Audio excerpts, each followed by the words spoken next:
नमस्कार। अनुवाद के प्रकार के इस आखिरी सत्र में एक बार फिर से आप सभी का स्वागत है। जैसा कि आप देख रहे हैं, अनुवाद के प्रकार यानी टाइप्स ऑफ ट्रांसलेशन के पर हम पिछले 3 सत्रों में चर्चा कर चुके हैं और ये चौथा सत्र है जिसमें हम अनुवाद के प्रकार के अंतिम भाग पर हम चर्चा करेंगे। हमने अलग-अलग विषय लिए तीनों सत्रों में और उन पर विस्तार से चर्चा हुई। इस सत्र में जो चर्चा होगी वह है अनुवाद के जो कुछ अन्य प्रकार हैं जिनकी चर्चा हमने की उनसे कुछ अलग, जिसे हम गौण प्रकार कहते हैं। परोक्ष अनुवाद, पुनरानुवाद, सूचनानुवाद, शैक्षिक अनुवाद और रूप प्रधान अनुवाद। इस मॉड्यूल के बाद आप अनुवाद के गौण प्रकार कौन-कौन से हैं इस बारे में जान पाएंगे। अनुवाद के इन विभिन्न प्रकारों की क्या विशेषताएं हैं तथा जो इससे पहले जिन अनुवाद के प्रकारों की हमने चर्चा की वो उससे किस तरीके से भिन्न है और इन विभिन्न प्रकारों का क्षेत्र विशेष में क्या महत्व और उपयोगिता है। अनुवाद के प्रकार के पिछले 3 मॉड्यूल में हमने जिन 3 विषयों पर चर्चा की वे थे अनुवाद प्रकार वर्गीकरण के मुख्य आधार, अनुवाद प्रकार विधा एवं प्रकृति आदि के आधार पर, तीसरा अनुवाद प्रकार बहुपक्षीयता आदि के आधार पर और आज चौथा जिसे अनुवाद प्रकार अनुवाद के जो गौण प्रकार हैं उसमें हम अनुवाद के गौण प्रकारों की चर्चा करेंगे और उनके महत्व और उपयोगिता के बारे में विस्तार से बात करेंगे। अनुवाद के जो गौण प्रकार हैं जिसका मैंने पहले भी जिक्र किया, परोक्ष अनुवाद, पुनरानुवाद, सूचनानुवाद, शैक्षिक अनुवाद और रूप प्रधान अनुवाद।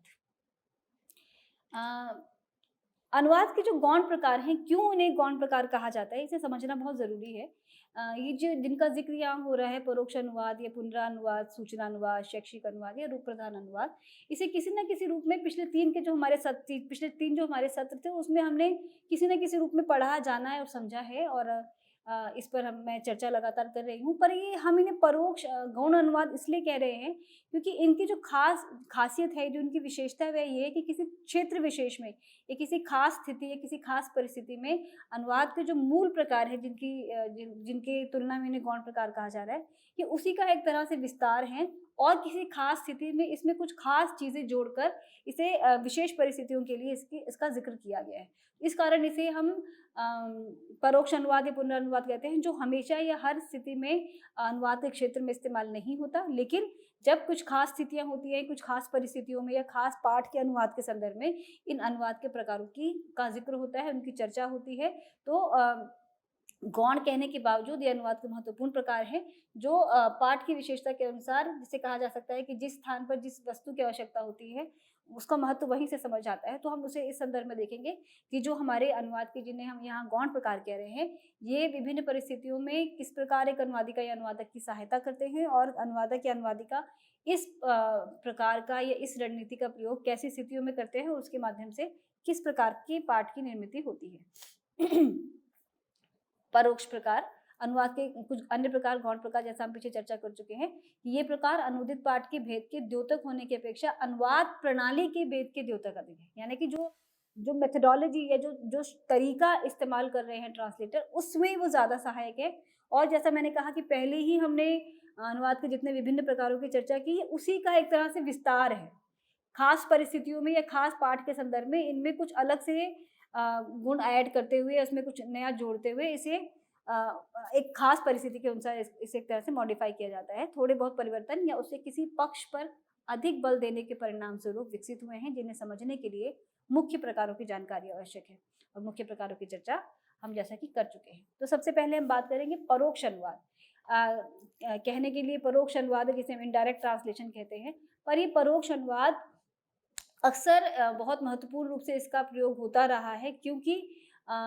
जब हम देखिए हम मनुष्य की अपनी एक सीमा है। ना तो सारी भाषाएं जान सकते हैं, ना समझ सकते हैं और ना ही उसे सीख सकते हैं। तो हम सीमित भाषाओं के जानकार, सीमित सूचनाओं के जानकार या सीमित जानकारी तक हमारा अपनी एक सीमा होती है। हम अनुवाद के संदर्भ में भी अगर बात करें तो हम पूरे विश्व के परिदृश्य में अगर देखें तो चाहे अनचाहे कुछ ऐसी भाषाएं हैं, भारत के संदर्भ में देखें तो भी और अगर उसे वैश्विक संदर्भ पर देखें तो भी, तो चाहे अनचाहे कुछ ऐसी भाषाएं हैं जो मुख्य रूप से बोली जाती हैं या जानी जाती हैं या जिनमें भाषाई व्यापार या कहा जाए आर्थिक व्यापार भी होता है। तो कुछ एक भाषाएं ऐसी हैं जो हमारे टिप्स पर रहती है कि हाँ ये भाषाएं हैं और उन भाषाओं में प्रचुर मात्रा में न केवल साहित्य लिखा जाता है, उनका आदान प्रदान भी हो जाता है। लेकिन क्योंकि हम एक बहुत बड़े एक विश्व में रहते हैं और बहुत सारे भाषाभाषी समाज हैं, बहुत सारी संस्कृतियाँ हैं, बहुत सारी सभ्यताएँ हैं, बहुत सारे ज्ञान के अलग-अलग स्रोत हैं। तो ज्ञान के अलग-अलग स्रोतों से मिलने के लिए हमें अनुवाद की अक्सर आवश्यकता पड़ती है। लेकिन जैसा कि हमेशा से कहा जाता रहा है कि अनुवाद करने के लिए अनुवादिका या अनुवादक से अपेक्षा होती है कि उन्हें 2 भाषाओं का ज्ञान हो। मूलतः 2 भाषाओं का ज्ञान हो, फिर उसके साथ उनकी संस्कृतियों का ज्ञान हो या क्षेत्र विशेष की विशेष जानकारी हो या उसके बारे में ठीक ज्ञान हो, ताकि वे जिन 2 पाठों के बीच में अनुवाद कर रहे हैं, 2 भाषाओं के बीच अनुवाद कर रहे हैं और जिस खास अवधारणा या किस खास संकल्पना को लेकर या किसी खास पाठ को अनुवाद कर रहे हैं, तो उसके बारे में भी उन्हें जानकारी हो। लेकिन कई बार हमें 2 भाषाओं की जानकारी न होने के बावजूद भी अनुवाद की आवश्यकता पड़ती है और अनुवाद किए जाते हैं। तो ऐसी स्थिति में एक जो बीच में जिसे हम फ़िल्टर लैंग्वेज बोलते हैं, जिसे कहा जाए कि एक लिंक लैंग्वेज के रूप में जो अन्य भाषा काम करती है, उसे हम उस अनुवाद की इस प्रक्रिया को परोक्ष अनुवाद कहा जाता है, जहाँ पाठ सीधा 2 भाषाओं के बीच में अनुवाद ना होते हुए उसके बीच में एक फ़िल्टर लैंग्वेज का इस्तेमाल करे या बीच में एक ऐसी भाषा का इस्तेमाल करे, जिसके माध्यम से ये काम हमारी सीमा जो हमारी भाषाई सीमा है, उसको उससे निवारण पा सके और अनुवाद कार्य संभव हो सके। तो ये फ़िल्टर लैंग्वेज क्या हो सकती है? हम सभी जानते हैं कि पूरे विश्व में अंग्रेज़ी भाषा बड़े स्तर पर बोली जाती है और लगभग आज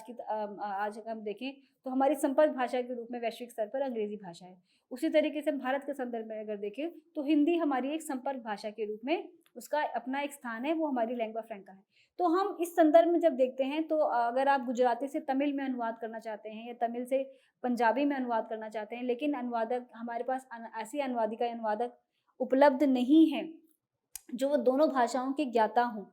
कि अगर पंजाबी आती हो साथ में गुजराती भी आती हो और गुजराती आती हो तो साथ में पंजाबी भी आती हो, जिस लैंग्वेज पेयर की हम यहाँ बात कर रहे हैं, वे दोनों भाषाएं यदि अनुवादिका या अनुवादक को नहीं आती हैं, तो ऐसी स्थिति में वे फ़िल्टर ट्रांसलेशन का साथ ले सकते हैं, फ़िल्टर लैंग्वेज की सहायता ले सकते हैं और गुजराती से अनुदित हिंदी में पाठ को आधार बनाकर हिंदी से फिर पंजाबी में उसे ले जाया जा सकता है। तो इसे हम परोक्ष अनुवाद कहते हैं, जहाँ अनुवाद का जो व्यापार है, जो अनुवाद की जो क्रिया है, वो 2 भाषाओं में सीधा-सीधा ना होकर किसी माध्यम के सहायता से हो। और वह माध्यम यहाँ पर क्या हो जाता है, वह भाषा जिसमें वह साहित्य उपलब्ध है और अनुवादिका या अनुवादक को वह 2 भाषाएँ आती हैं। जैसे अगर हम कहें कि हम तमिल और गुजराती या गुजराती से पंजाबी में, मैंने जैसे गुजराती पंजाबी का ज़िक्र किया तो उसी का उदाहरण लेते हैं। तो गुजराती से अगर पंजाबी में ले जाना है और हमें अनुवादिका या अनुवादक ऐसे नहीं मिल पाते हैं जिन्हें दोनों भाषाएँ आती हो, तब ऐसी स्थिति में और अगर वह पाठ हमें जो हमारी बीच की भाषा है, फ़िल्टर लैंग्वेज है, उसमें अगर वह उपलब्ध है, तो ऐसे अनुवादिका या अनुवादक से काम चल जाता है जो पंजाबी और हिंदी जानते हों। तो गुजराती से जो पाठ अनुवाद होकर हिंदी में आया और हिंदी से पाठ अनुवाद होकर पंजाबी में चला गया। तो ये एक जो फ़िल्टर लैंग्वेज के माध्यम से जिसे हम परोक्ष अनुवाद कहते हैं, उस संदर्भ में इसका विशेष प्रयोग होता है और हम जानते हैं कि भाषाई सीमा होने के कारण या स्रोतों की अनुपलब्धता होने के कारण इस प्रकार के अनुवाद किए जाते रहे हैं, जहाँ कि 2 भाषाओं के बीच में तीसरी भाषा ने माध्यम का काम किया है। और आप देखें तो हमारे देश में स्वाधीनता प्राप्ति से पहले तथा उसके बाद कुछ समय तक रूसी भाषा का अध्ययन अध्यापन अत्यंत सीमित था। तब रूसी भाषा के अंग्रेजी अनुवादों से हिंदी में अनुवाद हुआ करते थे। तो जब हम किसी ऐसे अजनबी क्षेत्र या अजनबी सभ्यता संस्कृति अपने लिए हमारी सीमा के हिसाब से यदि बात की जाए, तो हम उसके साहित्य या उसकी संस्कृति या उसके क्षेत्र में होने वाले ज्ञान के विभिन्न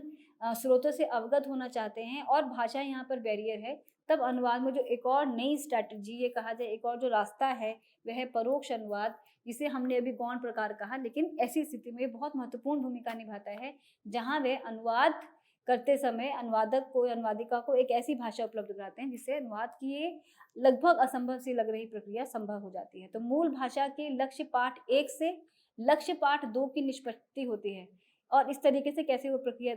का पूरा गठन होता है और किस तरह की प्रक्रिया होती है, इसे हम परोक्ष अनुवाद के संदर्भ में समझते हैं।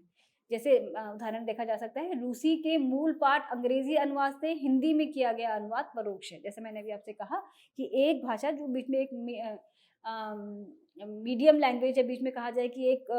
मीडिएटर लैंग्वेज के रूप में काम करती है और उसके माध्यम से अनुवाद की प्रक्रिया संभव हो पाती है। परोक्ष अनुवाद हम समझ पा रहे हैं यहाँ पर कि उसकी अपनी कुछ विशेषताएं हैं और सबसे बड़ी विशेषता क्या है कि वो जो सांस्कृतिक दूरी है, हमारी 2 भाषाओं के बीच में जो सामाजिक सांस्कृतिक दूरी है उसको मापने का काम या उसे पाटने का काम परोक्ष अनुवाद के द्वारा संभव होता है। लेकिन उसकी सबसे बड़ी चुनौती है या जो सीमा है, ये कहा जा सके कि उसका एक डिमेरिट है, वह ये कि अगर मूल भाषा से फ़िल्टर लैंग्वेज के बीच में, यहाँ फ़िल्टर लैंग्वेज उसको इस्तेमाल कर रहे हैं जो बीच की भाषा है, तो मूल भाषा से जो फ़िल्टर लैंग्वेज या फ़िल्टर भाषा में जो अनुवाद हुआ है, जैसे अगर मैंने गुजराती और पंजाबी और हिंदी का उदाहरण दिया, तो गुजराती से यदि हिंदी में अनुवाद करते समय अनुवादिका या अनुवादक ने किसी प्रकार की कोई चूक की है या वो चूक छूट जाती है, चाहे वो संदर्भ के आधार पर हो, चाहे पाठ के आधार पर हो, चाहे जिसे हम अनुवाद की राजनीति कहते हैं, उसके आधार पर कुछ जानबूझ कर छोड़ दिया गया है या जोड़ दिया गया है या अर्थ के साथ छेड़छाड़ की गई है, किसी तरह का अर्थ का विचलन हो जाता है, भाषाई स्तर पर कोई चूक हो जाती है या कहा जिसे हम पीछे भी पढ़कर आए कि जिसमें अगर पूरा संपूर्ण अनुवाद जिसे कहा जाए कि पूरी तरीके से अवधारणा की स्पष्ट नहीं हो पाती है, आंशिक रूप से कुछ छूट जाता है, तब ऐसी स्थिति में इसका भय बना रहता है कि जिस फ़िल्टर लैंग्वेज के माध्यम से हम एक तीसरी भाषा में उस पाठ को ले जा रहे हैं, उसमें वही जानकारी पहुँच पाएगी जो हमें उस फ़िल्टर भाषा में उपलब्ध थी। तो ऐसी स्थिति में ये पता कर लेना और ये जान लेना बहुत आवश्यक होता है कि जिस भाषा को आप यहाँ पर स्रोत भाषा के रूप में स्थान दे रहे हैं, फ़िल्टर लैंग्वेज को जहाँ आप स्रोत भाषा के रूप में इस्तेमाल कर रहे हैं, तो हम पहले ये सुनिश्चित कर लें कि उससे जो मूल भाषा से जो अनुवाद होकर आया है, क्या वह अनुवाद की दृष्टि से सटीक, संप्रेषणीय और सही है या नहीं? कहीं ऐसा तो नहीं है कि उसमें कुछ अर्थ के परिवर्तन कर दिया गया है या अर्थ का विचलन हो गया है, या किसी तरीके से उसमें कोई भी मैनिपुलेशन है, कोई भी छेड़छाड़ है। तो परोक्ष अनुवाद का इसकी अपनी कुछ शक्तियाँ और अपनी सीमाएँ हैं, लेकिन ऐसे अनुवाद या इस अनुवाद की इस रणनीति का प्रयोग उन्हीं स्थितियों में होता है, जब हमें उस पार एक दूसरी भाषा या अपनी अनजानी भाषा या अनजाने संस्कृति से जानने की इच्छा हो, उसे पाना चाहते हों, लेकिन हमारे बीच में कोई बीच में कोई सीधा संबंध जोड़ने का स्कोप ना हो, या यानी हमें दोनों भाषाएँ ना आती हों। तो इस संदर्भ में देखना होगा कि परोक्ष अनुवाद जिसे हम इनडायरेक्ट ट्रांसलेशन कहते हैं, वो बहुत महत्वपूर्ण तो है, पर उसकी अपनी कुछ सीमाएँ भी हैं। दूसरा है पुनरानुवाद जिसे हम रीट्रांसलेशन कहते हैं। रीट्रांसलेशन का कॉन्सेप्ट आप उसी संदर्भ में अगर समझे, परोक्ष अनुवाद के संदर्भ में से देखा जा सकता है। परोक्ष अनुवाद हमने कहा कि जब बीच में एक फ़िल्टर लैंग्वेज का इस्तेमाल करके अनुवाद किया जाता है। और दूसरी चीज़ उसमें जो महत्वपूर्ण थी कि अगर मूल भाषा से फ़िल्टर लैंग्वेज के बीच में अगर ट्रांसलेशन ठीक से नहीं हुआ होगा, तब वो जो तीसरी भाषा में पाठ जाएगा, वह भी एक तरह से मैनिपुलेटेड टेक्स्ट ही जा पाएगा। पुनरानुवाद के माध्यम से ऐसे पाठों को चेक करने का काम किया जा सकता है। मैं उस संदर्भ में से कह रही हूँ, लेकिन अब इसे हम अलग से देखेंगे। पुनरानुवाद यानी रीट्रांसलेशन के पीछे की जो संकल्पना है, वह यही है कि जब कोई पाठ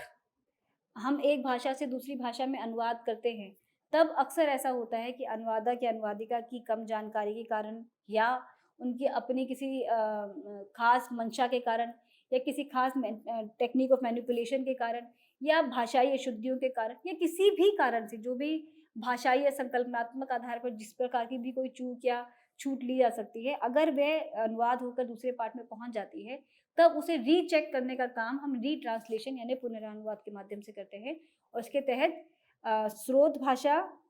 मान लीजिए हम अंग्रेजी और हिंदी का अगर उदाहरण दें, तो यहाँ पर सोर्स टेक्स्ट अंग्रेजी, टारगेट टेक्स्ट हिंदी में अनुवाद हो गया, और फिर टारगेट टेक्स्ट यानी जो हिंदी था वो सोर्स टेक्स्ट की भूमिका लेता है, और फिर टारगेट टेक्स्ट के रूप में अंग्रेजी आ जाता है। तो अपनी भूमिकाओं को बदलते हुए किस तरह एक भाषा के पाठ को पहले अनुवाद करके और फिर उससे उसी अनुवाद को पुनः अनुवाद करके इसको चेक किया जाता है, ताकि अनुवाद की गुणवत्ता को देखा जा सके। जो हमारा ज्ञानात्मक साहित्य है, उसमें अक्सर ऐसे अनुवाद के प्रकार की चर्चा होती है, क्योंकि ज्ञानात्मक साहित्य में का जो मूल उद्देश्य होता है, वह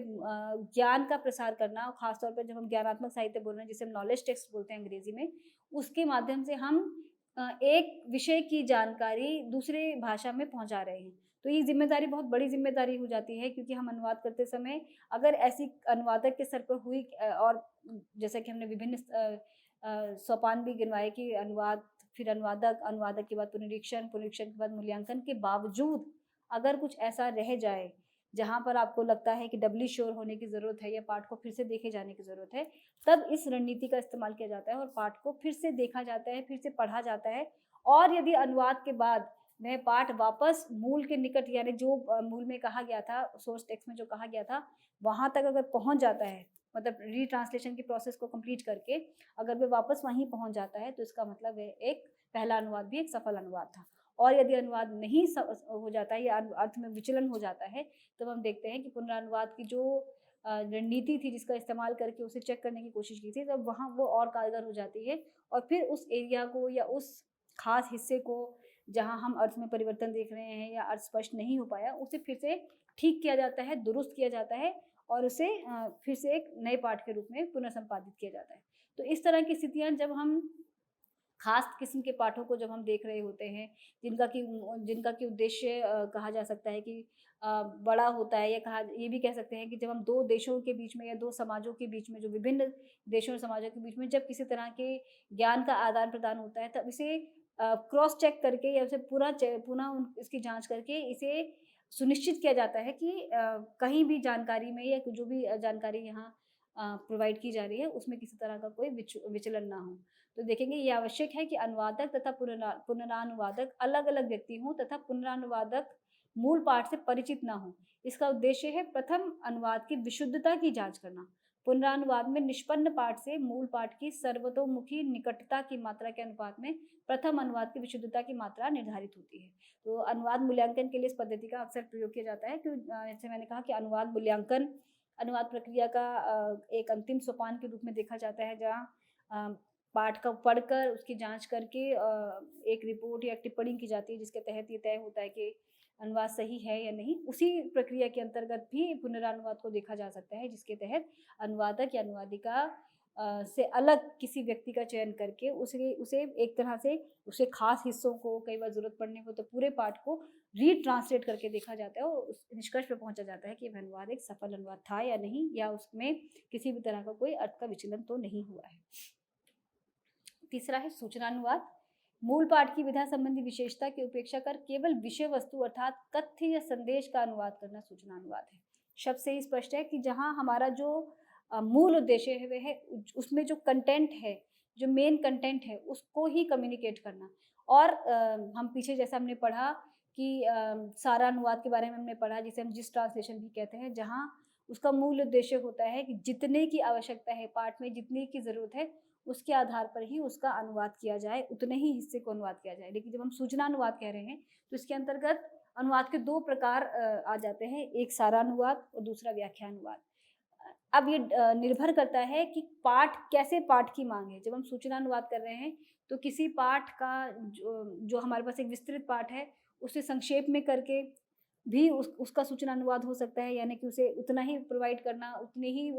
उसको वहाँ से जानकारी को रिट्रीव करना जितने की आवश्यकता है। और कई बार कोई पाठ अगर बहुत कॉम्प्लेक्स है, बहुत जटिल पाठ लिखा गया है और उसे हमें आम जन तक पहुँचाना है, तब वहाँ सूचनानुवाद का मतलब वहाँ वो उसका एक्सप्लेनेशन हो जाता है, उसका डिस्क्रिप्शन हो जाता है, उसका व्याख्या हो जाता है, जिसके माध्यम से वो जानकारी आसानी से पहुँच सके। हम कह सकते हैं जो विधि का साहित्य होता है या जो सरकारी सूचनाएँ होती हैं, कई बार वो इतनी जटिल भाषा में या इतनी क्या कह सकते हैं कि अपनी ख़ास किस्म की भाषा में इस तरीके से उनकी संरचना होती है कि आम जन तक वो बात पूरी तरह संप्रेषित नहीं हो पाती। तब ऐसी स्थिति में उन भाषा या उस पाठ को सरल भाषा में समझाना,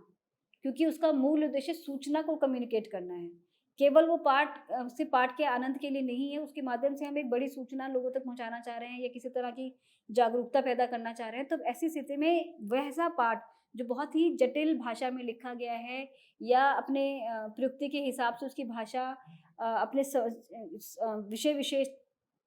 के दायरे में कसी हुई है, लेकिन आम जन उसको नहीं समझ पा रहे हैं, तो आम जन को समझाने के लिए जब उसका सरलीकरण किया जाता है या उसे सरल बनाया जाता है, तब उसे हम सूचना अनुवाद के दायरे में लाते हैं। और दूसरा, जैसे मैंने कहा कि कोई बड़ा डॉक्यूमेंट है, उसकी जानकारी हमें किसी को पहुँचानी है, लेकिन बहुत डिटेल में ना जाके उसकी सूचना तक ही हमारा दायरा है, तब इस स्थिति में हम देखते हैं कि जो 2 अनुवाद के प्रकार हम पीछे पढ़कर आए थे, जिसमें एक था सारानुवाद और दूसरा था व्याख्यानुवाद। वे दोनों ही सूचना अनुवाद के दायरे के अंतर्गत आते हैं। परिस्थिति पर निर्भर करता है कि किस तरह का पाठ है और किस तरह के श्रोता वर्ग के लिए या हमारा टारगेट ऑडियंस क्या है, किसके लिए उसका अनुवाद किया जा रहा है। तो इस आधार पर इसकी जो रणनीति है वो बदलती है। इसके साथ जो इसकी सीमा है, वो ये है कि कई बार ऐसा भी हो जाता है कि व्याख्या करने में हम ऐसी भी बातें इसमें जोड़ देते हैं, जिसकी शायद आवश्यकता नहीं थी और वो अर्थ से विचलित हो जाता है, जो मूल पाठ में कहा गया है या जो टेक्स्ट में या जिस खास डॉक्यूमेंट में जो बात कही गई, अगर उसकी व्याख्या के दौरान अगर उसमें कुछ अधिक जोड़ देते हैं, तब भी वहाँ वो गड़बड़ी होने की संभावना है। इसके अतिरिक्त जो सूचना अनुवाद के संदर्भ में हम देख सकते हैं, प्राचीन भाषाओं के माध्यम से प्रस्तुत ज्ञान के प्रति समसामयिक पाठकों को परिचित करवाना भी इसका उद्देश्य है। तो हम कह सकते हैं कि बहुत सारा जो हमारा संस्कृत भाषाओं में जो उपलब्ध साहित्य है, उन साहित्य को आज के जनमानस तक पहुँचाना, बच्चों तक खास तौर पर पहुँचाना, ताकि वे अपने इतिहास से कुछ सीख ले सकें। तो इस तरह के पाठ को जब हम व्याख्या के माध्यम से या एक तरह से कहा जाए कि पुनर्निर्माण के माध्यम से, पुनर्सृजन के माध्यम से भी अगर इसका हम रिप्रोड्यूस कर रहे हैं ऐसे पाठ को, तो वह भी सूचना अनुवाद के अंतर्गत आता है। ये फिर वही बात है कि निर्भर करता है कि हमारी सामने हमारे टारगेट ऑडियंस क्या है, हम किसके लिए इस पाठ का अनुवाद कर रहे हैं। हम देख सकते हैं कि पंचतंत्र की जो कहानियाँ हैं, वो आज कार्टून के माध्यम से या एनिमेशंस के माध्यम से हमारे बच्चे या हमारी जो नई पीढ़ियाँ हैं, उसको देख रहे हैं और जान रहे हैं। उसी तरीके से हम देखते हैं कि जो हमारा संस्कृत का जो क्लासिक लिटरेचर है, चाहे वो रामचरितमानस हो या राम कथा का साहित्य हो या बहुत सारे जो अन्य साहित्य हैं, वो किस तरीके से आज जो नया जो हमारा जनमानस है, वो किस तरीके से उससे परिचित हो रहा है। लेकिन इस पूरी प्रक्रिया में कहीं भी ऐसा ना हो जाए कि हम उसके अंतर्गत अपने अनुसार अर्थ जोड़ दें। तो सूचना उसका मूल उद्देश्य है, ताकि उसे जिस खास वर्ग या किस खास पाठक के श्रोता वर्ग तक बनाया जा रहा है, पहुँचाने का जो उसका उद्देश्य है, वह उद्देश्य कहीं भी असफल ना हो। एक और है शैक्षिक अनुवाद, इसको भी हम उसी संदर्भ में समझ सकते हैं। भारत तथा अनेक दूसरे देशों में जहाँ बहुभाषिकता जैसी स्थितियाँ हैं, वहाँ ज्ञान साहित्य अमानक तथा अर्ध साहित्यिक विधाओं में प्रचुर मात्रा में उपलब्ध है। अतः मूल रचनाओं का मानक साहित्यिक शैली में अनुवाद करने की आवश्यकता बनी रहती है, जिसमें शिक्षित वर्ग मूल रचनाओं का कुछ आस्वाद कर सके। आप इसे इस संदर्भ में भी देख सकते हैं कि बहुत सारा हमारा साहित्य ऐसा है जो रिटन फॉर्म में उपलब्ध नहीं है। और जब हम साहित्य की बात करते हैं, तो हम उसके अंतर्गत ओरल लिटरेचर और रिटन लिटरेचर दोनों को शामिल करते हैं। और जिस ओरल लिटरेचर की जो एक ओरल की जो एक मौखिक परंपरा भारत में देखी जाती है कि बहुत सारा साहित्य या बहुत सारी ऐसी जानकारियाँ जो लोकमानस में हैं, लेकिन वो लिखित रूप में हमारे सामने उपलब्ध नहीं है। ऐसे साहित्य को लिपिबद्ध कर लेना और मानक रूप से उसे पुनः प्रस्तुत करना, उसे हम शैक्षिक अनुवाद के दायरे में रख सकते हैं। जैसे अगर मैं एक उदाहरण आपको दूँ, तो हमारे भाषाओं में बहुत सारे लोकगीत हैं, जो हमारे फ़ोक सॉन्ग्स हैं।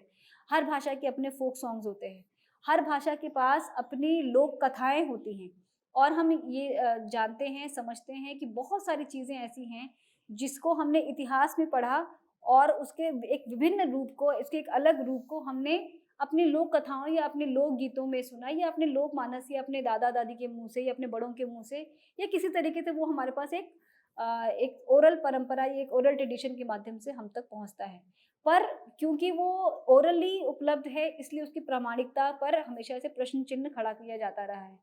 ऐसी जानकारियाँ जो अभी तक ओरल फॉर्म में हैं, लेकिन जिनकी सटीकता का या जिनकी उपलब्धता को या जिनकी एक्यूरेसी को माना जाता है, उसका अगर हम डॉक्यूमेंटेशन कर लेते हैं, उसको अगर हम लिपिबद्ध कर लेते हैं, तो उसे शैक्षिक अनुवाद की श्रेणी में रखा जाता है। इसका एक बहुत अच्छा उदाहरण ये भी हो सकता है कि जब हम जानते हैं कि हमारे देश में हज़ारों की संख्या में भाषाएँ बोली जाती हैं। बहुत सारी भाषाएँ ऐसी हैं जो धीरे-धीरे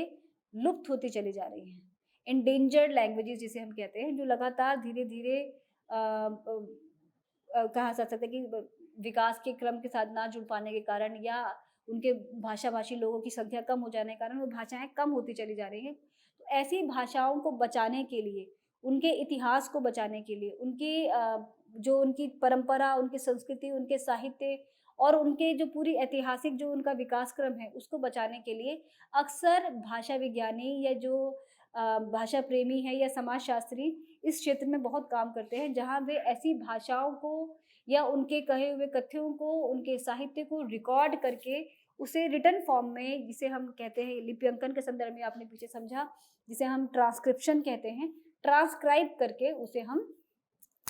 उसे हम आगे आने वाली पीढ़ियों के लिए सुरक्षित रख लेते हैं, उन्हें प्रिज़र्व कर लेते हैं। तो जैसा मैंने कहा कि जो अनुवाद के गौण प्रकार हैं, ये गौण प्रकार वही हैं जो हमने मूल रूप से पढ़े, लेकिन ये विभिन्न परिस्थितियों में अनुवादिका या अनुवादक द्वारा इसकी खास परिकल्पना की जाती है, या हम कह सकते हैं इसको कि जब हम किसी को शैक्षिक अनुवाद कह रहे हैं, तो शैक्षिक अनुवाद के अंतर्गत फिर भी बहुत सारी चीज़ें आ जाती हैं। जैसे मैंने कहा लिप्यंकन के माध्यम से आपने किसी टेक्स्ट को रिकॉर्ड करके उसका डॉक्यूमेंटेशन कर लिया, ये शैक्षिक अनुवाद के अंतर्गत आ सकता है। उसी तरीके से हमारी जो बहुत सारी लोक कथाएँ हैं, उन लोक कथाओं में जो शिक्षाप्रद कहानियाँ हैं या ऐसी चीज़ें हैं या पर्यावरण से संबंधित जो कहानियाँ हैं, उन कहानियों को हमने डॉक्यूमेंट कर लिया और उसको आम जन तक पहुँचाने का काम किया, जनमानस तक पहुँचाया। या दूसरी तरीके से हम कहा जाए, शैक्षिक अनुवाद का जो बहुत प्रचलित उदाहरण हो सकता है कि आप किसी सभा में या किसी सेमिनार में बहुत बड़े कोई वक्ता हैं, बहुत अच्छा बोल रहे हैं, हम उनके वक्तव्य को, जो उन्होंने एक मंच से कहा और जो शायद उसके उस कमरे में उपलब्ध लोगों के सुनने के बाद वो खत्म हो जाएगा, उसी को अगर हम फिर से डॉक्यूमेंट कर लेते हैं, तो हम जानते हैं कि बहुत बड़े-बड़े चिंतकों का, बहुत बड़े-बड़े इतिहासकारों का, साहित्यकारों के इंटरव्यूज़ लिए गए और उनके जो साक्षात्कार लिए गए इस तरह के, उन्हें डॉक्यूमेंट करके आने वाली पीढ़ियों के लिए संरक्षित रखा गया और उसे आप देख सकते हैं कि सिलेबस में लगाकर या रेफ़रेंस बुक्स में लगाकर या किसी भी अन्य माध्यम से शिक्षा के स्वरूप में या शिक्षा के उद्देश्य से उसका हमने जो प्रिज़र्वेशन किया, उसे जो हमने संरक्षित रखा, उसे हम शैक्षिक अनुवाद के संदर्भ में देख सकते हैं। तो किस तरीके से उसमें लिप्यंकन का जो जो हमारा जो मेथड है अनुवाद का, वो किस तरीके से शैक्षिक अनुवाद में आके उसका परिवेश बदल जाता है। तो इस तरीके से हम देखते हैं कि जो गौण अनुवाद हैं, जैसा कि शुरू में भी लिखा बताया गया कि गौण अनुवादों के बारे के प्रकारों के बारे में जानने के लिए ज़रूरी है कि अनुवाद के जो मूल प्रकार है, उसके बारे में भी आपको ठीक से जानकारी हो। अगला है रूप प्रधान अनुवाद। रूप प्रधान अनुवाद में मूल के अर्थ पक्ष की उपेक्षा कर उसके ध्वनि योजना पक्ष को संरक्षित रखते हुए लक्ष्य भाषा में अंतरित किया जाता है। यानी अ, जो रूप है या उसका जो मॉर्फीम है, उसको संरक्षण रखने की बात हो रही है कि जो उसका जो ध्वनि पक्ष है, उसको संरक्षित रख के उसको अगली पीढ़ी तक या अगली जनमानस तक या आगे आने वाले लोगों के लिए उससे संरक्षित रखा जाए। मैं फिर इसे लोक कथाओं या लोकगीतों के माध्यम से जोड़ूँगी कि बहुत सारे लोकगीत ऐसे हैं जो धीरे-धीरे लुप्त होते चले जा रहे हैं। क्योंकि फिर वही भाषा की जो प्रक्रिया है, ये विकास की प्रक्रिया है, जो कहा जाए कि भाषा का जो विकास क्रम होता है, जिन भाषाओं को प्रश्रय मिलता चला जाता है, वे भाषा विकसित होती जाती है। जिन भाषाओं को व्याकरण के कारण या शिक्षा के कारण या बाज़ार के कारण इनको प्रचलन नहीं मिल पाता, वे भाषाएँ धीरे-धीरे पिछड़ती चली जाती हैं। तो ऐसी भाषाओं में उपलब्ध जो हमारा धार्मिक साहित्य है, ऐसी भाषाओं में उपलब्ध जो हमारा लोक साहित्य है, उस लोक साहित्य को रिटेन करने के लिए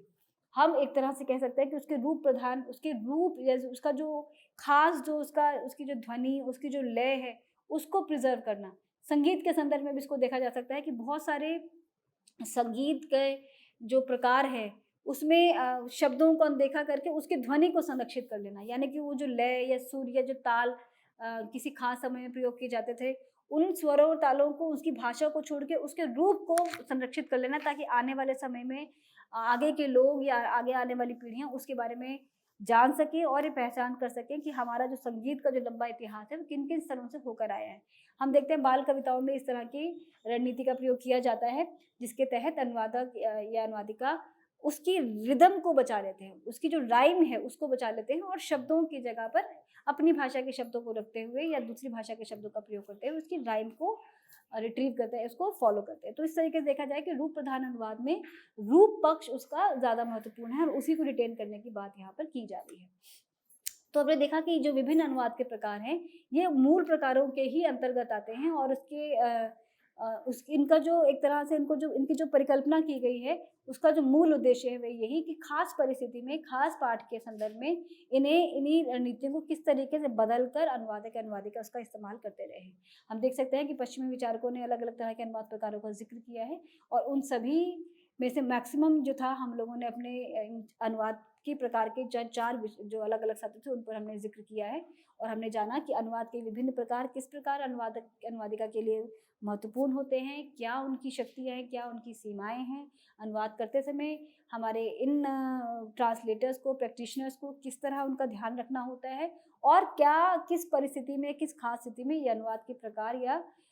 जो स्वरूप है, वो कैसे बदल जाता है। तो अनुवाद के प्रकार के ये 4 महत्वपूर्ण सत्र, जिसके अंतर्गत हमने कोशिश की कि अनुवाद के प्रकार को विस्तार से समझाया जाए और चारों के माध्यम से हमने अनुवाद प्रकार के जो विभिन्न कैटेगरीज़ थी, जो विभिन्न आधार थे, उन सब पर विस्तार से चर्चा की।